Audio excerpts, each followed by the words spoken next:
Hello मेरे प्यारे बच्चों, आप लोग का स्वागत है ज्ञान सागर कोचिंग क्लासेस के यूट्यूब चैनल पर और एप्लीकेशन चैनल पर, जो कि जीएससी एकेडमी में है। क्योंकि आप लोग को पता है कि जीएससी जो कि शॉर्ट नेम है हम लोग का कोचिंग का, ज्ञान सागर कोचिंग क्लासेस है, जो कि आप लोग को क्या रहा था सफलता सूत्र बैच मेरे प्यारे बच्चों, जो कि 2027 उसमें आप लोग का सब्जेक्ट साइंस स्टार्ट कर चुके थे, जिसमें आपको लेक्चर फर्स्ट आपको मिल गया होगा। आज जो है कि सेकंड लेक्चर है, जिसमें कि हम कौन कौन सा टॉपिक पढ़ेंगे उसको पहले देख लेते हैं। उसके बाद हम लोग इस टॉपिक के अंदर जानेंगे कि ये टॉपिक में क्या है और किन किन चीजों के बारे में हम पढ़ते हैं। तो देखिएगा ठीक से। तो देखिए मेरे प्यारे बच्चों, फर्स्ट टॉपिक है हम लोग का क्या कि आत्मदीप्त या प्रदीप्त पदार्थ किसे कहते हैं। आत्मदीप्त या प्रदीप्त पदार्थ किसे कहते हैं। और सेकंड टॉपिक क्या है मेरे प्यारे बच्चों, तो सेकंड टॉपिक आप लोग देखिएगा कि अप्रदीप्त पदार्थ किसे कहते हैं। और थर्ड टॉपिक है मेरे प्यारे बच्चों की प्रकीर्णन किसे कहते हैं।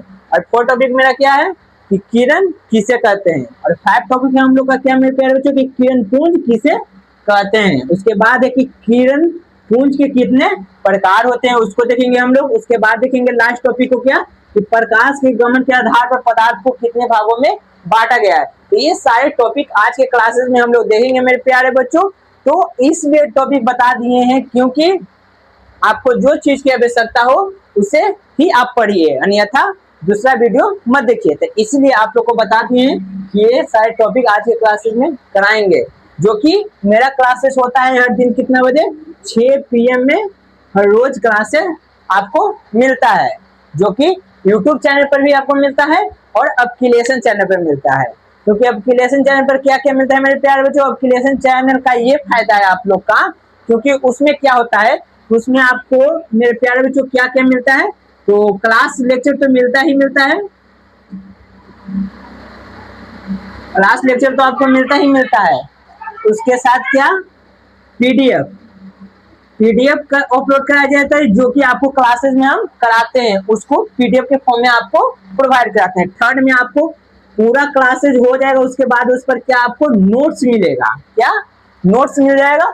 उसके बाद नोट्स मिल जाएगा, उसके बाद क्लास पूरा होने के बाद क्या होगा कि टेस्ट पेपर भी आपको वहां पर प्रोवाइड कराया जाता है, टेस्ट पेपर। ये सारी चीजें आपको कहां पर मिलता है, क्लासेस आपको यूट्यूब चैनल पर भी मिल जाएगा फ्री और एप्लीकेशन चैनल पर भी फ्री मिल जाएगा। लेकिन आप लोग का पीडीएफ, नोट्स, टेस्ट पेपर, ये सारी चीज कहाँ पे एप्लीकेशन में मिलेगा। इसके लिए आपको एप्लीकेशन डाउनलोड करना होगा, जो कि नाम है आप लोग का क्या एप्लीकेशन का, ज्ञान सागर कोचिंग, जिसे आपको प्ले स्टोर पर जाकर डाउनलोड करना होगा और वहां पर ये ऐप मिल जाएगा, वहां से आप डाउनलोड कर सकते हैं। तो ये था आपका चीजें हम बताएं, इसे आप देख लीजिएगा अगर आपको ये यूजफुल हो तो, नहीं तो नहीं देखिएगा, हम पहले बोल देते हैं। तो देखिए ये सारे टॉपिक को कराएंगे, तो इसका स्क्रीनशॉट ले लीजिए और आगे हम लोग क्लासेस स्टार्ट करते हैं। तो आप लोग स्क्रीनशॉट ले लिए होंगे, तब इसको हम क्या करते हैं, इरेज करते हैं, यानी कि मिटाते हैं और एक एक टॉपिक को देखते हैं।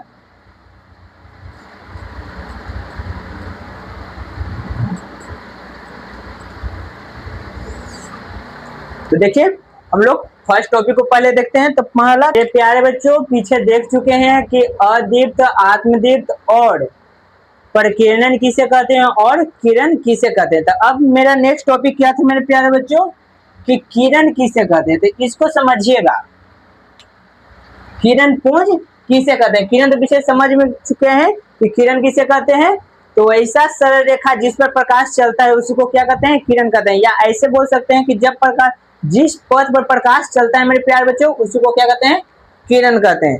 अब समझिए मेरे प्यारे बच्चों की किरण पुंज किसे कहते हैं। तो बहुत सारे किरण पुंज एक आपस में आ जाए, क्या एक आपस में समान हो तो उसे क्या कहेंगे, किरण पुंज कहते हैं। बहुत सारे किरणें एक समूह में आ जाए उसी को क्या कहते हैं, किरण पुंज कहते हैं। जैसे मैं यहाँ पर डिफिनेशन आपको हम लिखवा दिए हैं कि किरणों के समूह को ही क्या कहते हैं, किरण पुंज कहते हैं मेरे प्यारे बच्चों। अब अगला देखते हैं कि किरण पुंज के क्या टॉपिक था, किरण पुंज के कितने प्रकार था। तो किरण पुंज के मेरे प्यारे बच्चों 3 प्रकार के होते हैं किरण पुंज। पहला क्या था, तो पहला था मेरे प्यारे बच्चों की समानांतर किरण पुंज किसे कहते हैं, सेकंड अभिसारी किरण पुंज किसे कहते हैं, और थर्ड क्या था, अपसारी किरण पुंज किसे कहते हैं। तो अब एक का हम देखेंगे डिफिनेशन।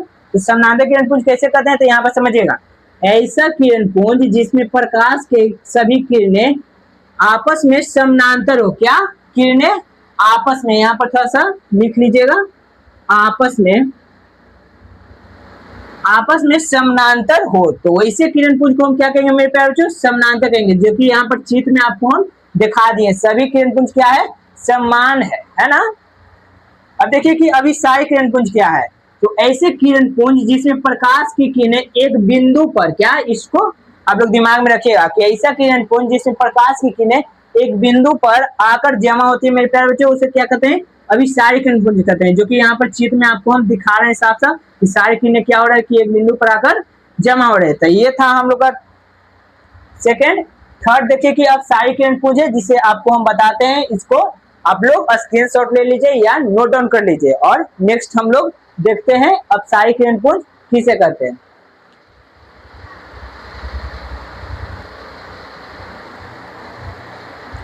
तो अब देखिएगा मेरे प्यारे बच्चों, जो कि अब सारी किरण पुंज को देखेंगे। पहले हम लोग समानांतर किरण पुंज देख चुके हैं और अभी सारी किरण पुंज देख चुके हैं। तो अब देखेंगे कि अब सारी किरण पुंज किसे कहते हैं। तो इसे लिखिएगा मेरे प्यारे बच्चों कि ऐसा किरण पुंज, क्या कि ऐसा किरण पुंज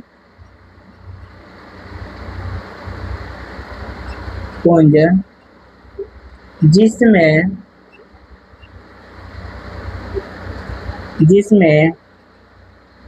प्रकाश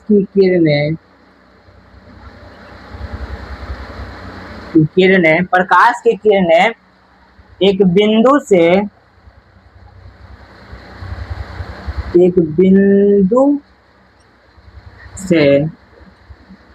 फैलते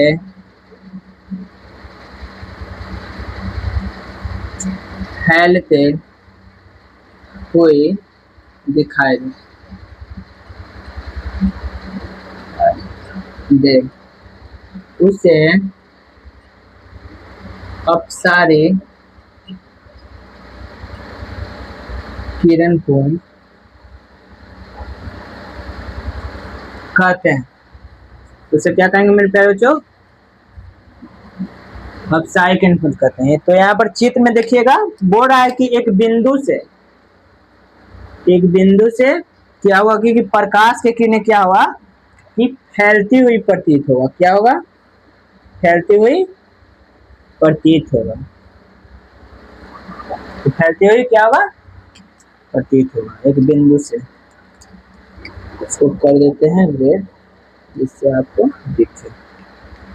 यहाँ से क्या होगा मेरे प्यारे बच्चों, फैलती हुई प्रकाश की किरणें दिखेगा। तो ऐसे किरण पुंज को क्या कहेंगे, अपसारी किरण पुंज कहते हैं। कि ऐसा किरण पुंज जिससे प्रकाश की किरणें एक बिंदु से फैलती हुई प्रतीत हो, तो ऐसे किरण पुंज को क्या कहेंगे मेरे प्यारे बच्चों, अपसारी किरण पुंज कहते हैं। तो ये था किरण पुंज किसे कहते हैं और किरण पुंज के कितने प्रकार होते हैं। तो ये टॉपिक था। अगला टॉपिक हम लोग का क्या है कि प्रकाश के गमन के आधार पर पदार्थ को कितने भागों में बांटा गया है। तो इसको आप लोग नोट डाउन कर लीजिए कि अपसारी किरण पुंज किसे कहते हैं, या स्क्रीनशॉट ले लीजिए। तो हम लोग अब नेक्स्ट टॉपिक पर चलेंगे बच्चों। जो कि टॉपिक हम लोग का क्या था, लास्ट टॉपिक, प्रकाश के गमन के आधार पर पदार्थ को कितने भागों में बांटा गया था, इसको देखेंगे और आज के क्लास यहाँ पर ही समाप्त हो जाएगा। तो इस टॉपिक को देख लेते हैं पहले। तो देखिए मेरे प्यारे बच्चों, प्रकाश के गमन के आधार पर पदार्थ को है जो कि 3 भागों में बांटा गया। कितने भागों में, 3 भागों में। तो इसको देखिएगा ठीक से।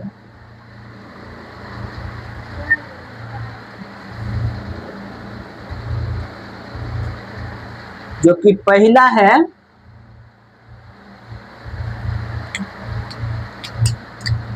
है पारदर्शी पदार्थ। पारदर्शी, पहले मेरे प्यारे तो क्या कि पारदर्शी पदार्थ।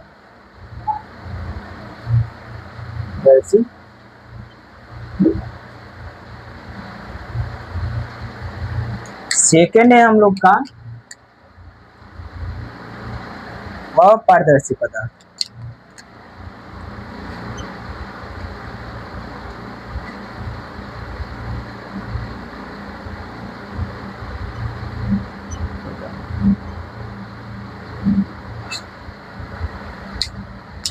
और थर्ड हम लोग कहा जाता है मेरे प्यारे बच्चों लास्ट परिभाषी पदार्थ।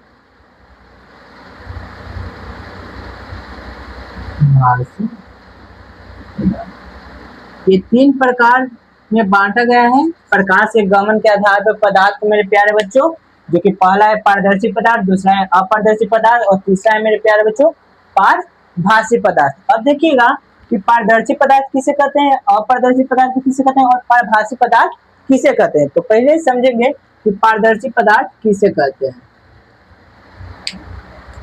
तो लिखिएगा पहला कि पारदर्शी पदार्थ किसे कहते हैं।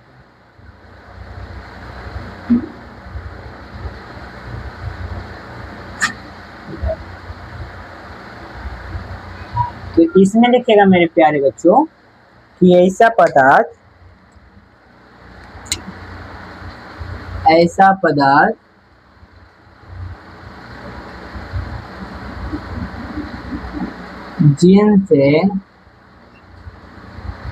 जिनसे प्रकाश की किरणें पुनः आसानी से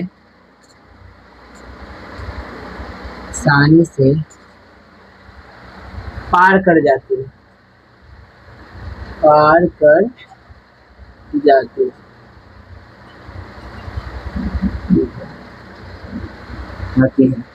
तो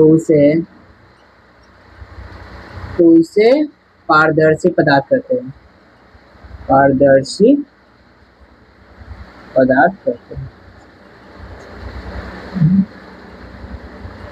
कहते हैं। तो किसे कहते हैं पारदर्शी पदार्थ मेरे प्यारे बच्चों, तो ऐसे पदार्थ जिनसे प्रकाश की किरणें पुनः और आसानी से पार कर जाती है, तो इसे को हम क्या कहेंगे, वैसा पदार्थ को पारदर्शी पदार्थ कहेंगे। जैसे में देखिएगा जैसे में क्या क्या हो जाएगा मेरे प्यारे बच्चों, तो जैसे में हो जाएगा मेरे प्यारे बच्चों, पहला हो जाएगा आपका जल, सेकंड आपका क्या हो जाएगा हवा, और थर्ड क्या हो जाएगा कांच। ये तीन वो ऐसा पदार्थ मेरे प्यारे बच्चों जो पारदर्शी है, जिससे प्रकाश की किरणें क्या होती है आसानी से पार कर जाती है। तो ये तीन पदार्थ था जो कि पारदर्शी पदार्थ था। अब हम लोग देखेंगे कि अपारदर्शी पदार्थ किसे कहते हैं। लिखिएगा अपारदर्शी पदार्थ, और इसमें लिखिएगा कि ऐसा पदार्थ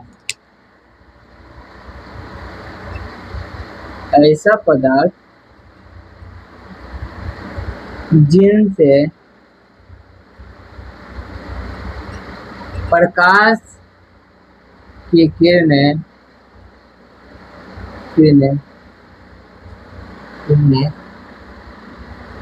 आसानी से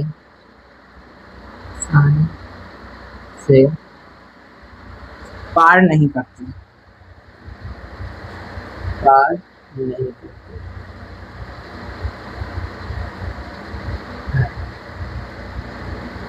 ऐसा पदार्थ जिनसे प्रकाश की किरणें आसानी से पार नहीं करते, यानी कि पार करवे नहीं करती, उसे क्या कहते हैं अपारदर्शी पदार्थ कहते हैं। जैसे में देखिएगा मेरे प्यारे बच्चों,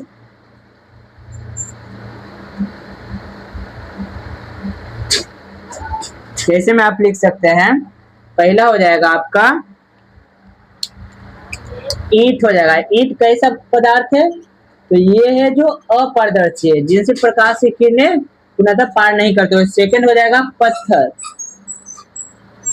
पत्थर से भी क्या होता है कि प्रकाश की किरणें पुनः पार नहीं करती, तो उसको क्या कहेंगे अपारदर्शी वस्तु कहेंगे, पदार्थ कहेंगे। अब देखिए कि लास्ट बचा हुआ है हम लोग का क्या, पारभासी पदार्थ किसे कहते हैं, इसको समझिएगा।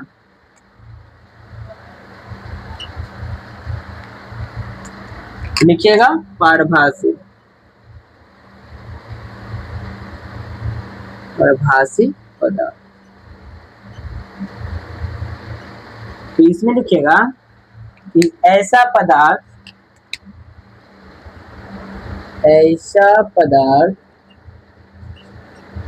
जिनसे प्रकाश की किरणें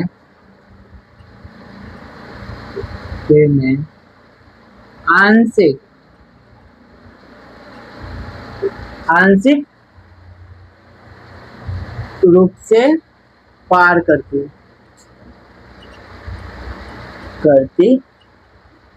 है, तो उसे पारभासी पदार्थ कहते हैं। तो इसे क्या कहेंगे मेरे प्यारे बच्चों? पारभासी पदार्थ कहते हैं। अब देखिएगा कि इसमें क्या क्या होगा जो कि पारभासी पदार्थ होगा। तो जैसे में लिखिएगा, जैसे में आप लिख सकते हैं, पहला इसमें हो जाएगा घिसा हुआ कांच,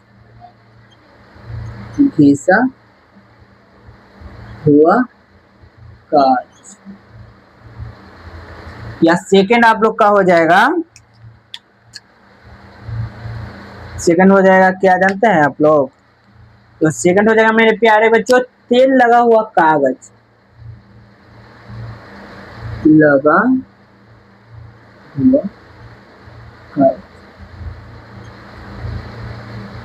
तेल लगा हुआ कागज। तो ये जो दो होगा ये कैसा पदार्थ होगा? तो पारभासी पदार्थ होगा। तो ये था जो कि लास्ट टॉपिक है मेरे प्यारे बच्चों आज का, कि प्रकाश के गमन के आधार पदार्थ को कितने प्रकार में बांटते हैं। तो ये आपको हम बता दिए। अब मिलते हैं हम लोग नेक्स्ट क्लास में, जो कि कब है? कल है। तो कल हम लोग से मिलते हैं और नए टॉपिक के साथ मिलेंगे और एक अच्छे तरीके से मिलेंगे। ठीक है, तो ऑल द बेस्ट। अब अगले क्लास में मिलते हैं।